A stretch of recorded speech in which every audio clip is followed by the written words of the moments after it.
Hello friends, welcome to laddu சமையல். இன்றைக்கி நம்ம லட்டு சமையலில் ஆடி வெள்ளி பிரசாதம் கொடுக்கறதுக்காக ஒரு தக்காளி சாதம் ரெசிபி தான் பார்க்க போகிறோம். பாத்திரத்தில் செய்ய போகிறேன். அதுக்கு பாத்திரம் வச்சு ஒரு 600 ml அளவுக்கு எண்ணெய் ஊற்றி வச்சுருக்கேன். எண்ணெய் ஹீட் ஆகட்டும். எண்ணெய் ஹீட் ஆனால் ஹோல் ஸ்பைசஸ் எல்லாம் நம்ம சேர்த்துக்கலாம். 3 பிரிஞ்சி இலை, 10 கிராம் பட்டை, 10 கிராம் கிராம்பு, 10 ஏலக்காய், 5 அன்னாச்சிப்பூ, 3 ஜாதி பத்திரி, கொஞ்சமாக கல்பாசி, 5 மராட்டி மூக்கு, 2 டேபிள் ஸ்பூன் சோம்பு. இதை தாளிப்பாக போட்டுக்கலாம். நல்லா பொரிஞ்சு வரட்டும். பொரிஞ்சோன்னே நான் 1 கிலோ பெரிய வெங்காயம் ஸ்லைஸாக கட் பண்ணி வச்சுருக்கேன். அதை இதில் சேர்த்திக்கலாம். நான் சின்ன வெங்காயம் சேர்த்துறேன். 1 கிலோ போட்டிருக்கேன். இல்லைன்னா நீங்கள் 1.25 கிலோ போட்டுக்கோங்க. வெங்காயம் நல்லா பொன்னிறமாக வதங்கி வரட்டும்.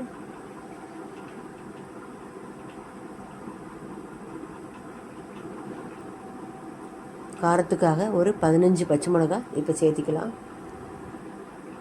வதங்கிறதுக்கு கொஞ்சமாக உப்பு சேர்த்திக்கலாம்.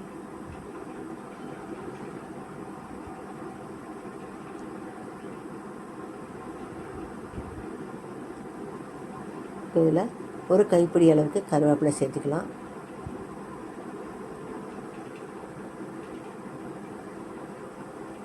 நல்லா வதக்கிக்கலாம். வெங்காயம் இந்த அளவுக்கு செவந்து வந்தோடனே நம்ம 1/2 கிலோ இஞ்சி பூண்டு பேஸ்ட் எடுத்து வச்சுருக்கேன். அதை சேர்த்துக்கலாம். 1/2 கிலோ போட்டால் தான் டேஸ்ட் நல்லாயிருக்கும். 1/2 கிலோ சின்ன வெங்காயம் கொரகொரப்பாக அரைச்சி வச்சுருக்கேன். அதையும் சேர்த்துக்கலாம்.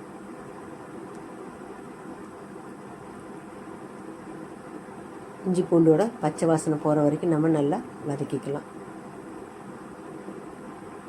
மீடியம் ஃப்ளேமில் வச்சு அடி பிடிக்காமல் நல்லா வதக்கிக்கோங்க.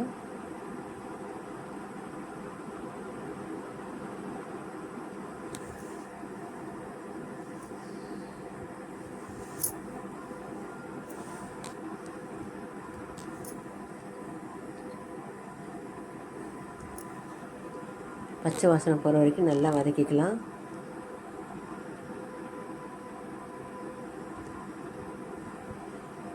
இப்போ 1.5 கிலோ அளவுக்கு தக்காளியை நான் பேஸ்ட்டாக அரைச்சி வச்சுருக்கேன். அதை சேர்த்துக்கலாம். தக்காளி கட் பண்ணி போட்டோம்னா சீக்கிரம் வதங்காது. ஆனால் நான் பேஸ்ட்டாக அரைச்சிட்டேன். 1 கிலோவுக்கு 1/2 கிலோ அளவு போட்டு 1.5 கிலோ தக்காளி பேஸ்ட்டாக அரைச்சி வச்சுருக்கேன். அதை சேர்த்து வதக்கிக்கலாம்.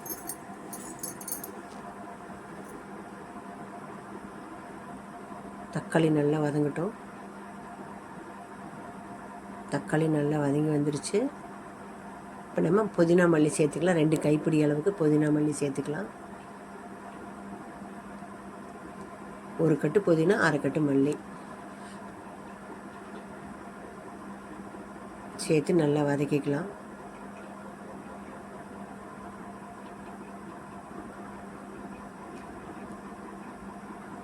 வதங்கிருச்சு. ஒரு 600 ml தயிர் சேர்த்துக்கலாம். 1 கிலோவுக்கு 200 ml தயிர், 600 ml தயிர் சேர்த்துக்கலாம். தயிர் சேர்த்து நல்லா மிக்ஸ் பண்ணிக்கலாம்.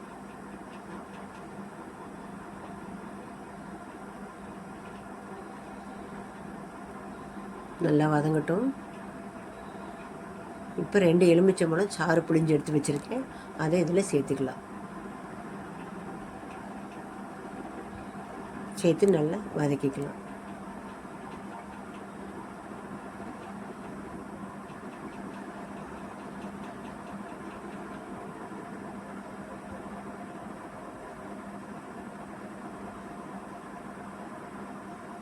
இப்போ மசாலா பொடியெல்லாம் சேர்த்துக்கலாம். 1 டேபிள் ஸ்பூன் அளவுக்கு மஞ்சத்தூள், 2 டேபிள் ஸ்பூன் மிளகாத்தூள், 2 டேபிள் ஸ்பூன் மல்லித்தூள், 2 டேபிள் ஸ்பூன் காஷ்மீரி மிளகாத்தூள், 2 table spoon garam masala, 2 table spoon biryani masala எல்லாத்தையும் சேர்த்து வதக்கிக்கலாம். மசாலாவோட பச்சை வாசனை போகட்டும். நான் அரிசியை 40 நிமிஷம் முன்னாடியே ஊற வச்சுட்டேன். பொன்னி அரிசி தான் செய்ய போகிறேன். ஊற வச்சு வடித்து எடுத்து வச்சுருக்கேன். மசாலாவோட பச்சை வாசனை போயிடுச்சு. இப்போ நம்ம அரிசியை ஆட் பண்ணிக்கலாம். நான் 3 கிலோ அரிசி எடுத்திருக்கேன்.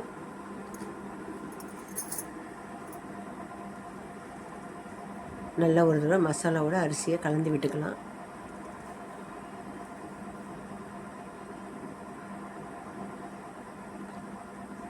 நல்லா மிக்ஸ் ஆகட்டும்.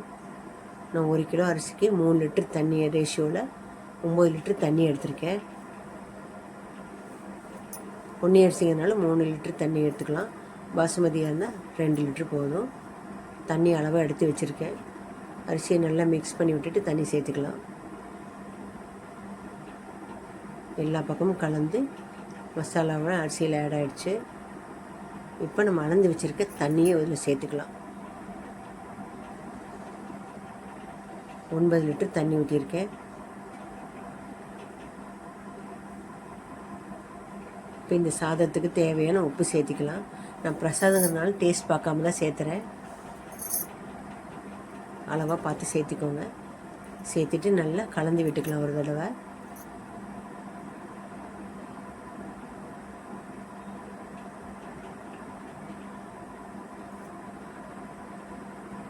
கலந்து விட்டுட்டு ஃப்ளேமை ஃபுல்லில் வச்சு நம்ம வேக வச்சுக்கலாம். அப்புறமா குறைச்சிக்கலாம். இடையில ஒரு தடவை மிக்ஸ் பண்ணி விடுங்க, ஒரு தடவை 2 தடவை, இல்லை அடி பிடிச்சிக்கும். இப்போ திறந்து பார்க்கலாம். ஒரு தடவை மிக்ஸ் பண்ணிக்கலாம். இன்னும் கொஞ்சம் தண்ணி இருக்குது.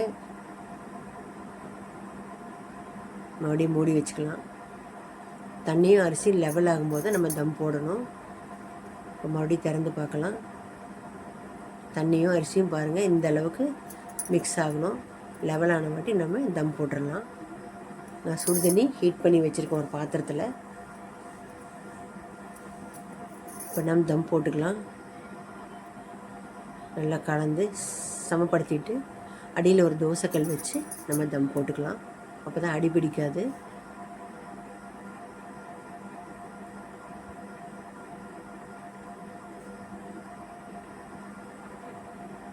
அடியில் தோசைக்கல் வச்சு மேலே ஹாட் வாட்டர் வச்சுட்டேன். ஒரு 1/2 hour தம் ஆகட்டும். தம் ஆகிடுச்சு. இப்போ உடச்சி பார்க்கலாம். பாருங்கள் பளபளன்னு சாதம் ரெடி ஆகிடுச்சு. லாஸ்ட்டாக ஃபைனல் டச்சை ஒரு 5 டேபிள் ஸ்பூன் அளவுக்கு நெய் ஆட் பண்ணிக்கலாம். நல்லாயிருக்கும் டேஸ்ட் பிரியாணி மாதிரியே. நல்லா கலந்து விட்டுக்கலாம். அவ்வளோதான், நம்முடைய ஆடி வெள்ளி பிரசாதம் பக்தர்களுக்கு கொடுக்க ரெடி ஆகிடுச்சு. சூப்பராக ரெடி ஆச்சு. நீங்களும் இதே மாதிரி ட்ரை பண்ணி பாருங்கள். பிடிச்சிருந்தால் லைக் பண்ணுங்கள், ஷேர் பண்ணுங்கள், கமெண்ட் பண்ணுங்கள். என்னோடய சேனலை சப்ஸ்கிரைப் பண்ணுங்கள். மறக்காமல் பெல் ஐக்கானையும் கிளிக் பண்ணுங்கள். தேங்க்ஸ் ஃபார் வாட்சிங்.